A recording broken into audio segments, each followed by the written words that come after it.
Welcome to the Learning Pines YouTube. We hope this video helps.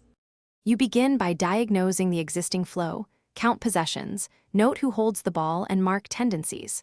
Once done, decide the desired style: direct strikes, short combinational play, or roaming false nine movement. Now act. Run 10 to 15-minute drills that force that tempo, quick one-touch passing, timed overlapping runs, and finishing under pressure. These drills encode movement. They change how players think. Make sure to record results so you can measure whether tempo and decision-making shift toward your target. Once roles are clear, you rewire movement patterns so the flow supports the new style. Change one role at a time.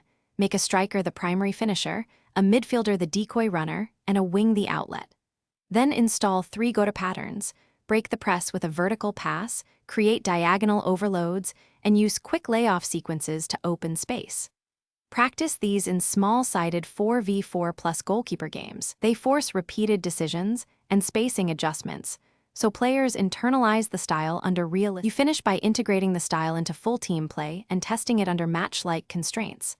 Run a 30 to 45-minute scrimmage where scoring rewards the new style, force the pattern, or lose points.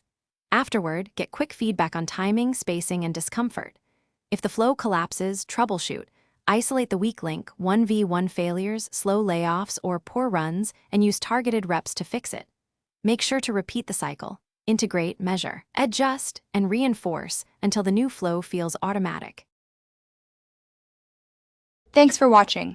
Consider subscribing if we helped you.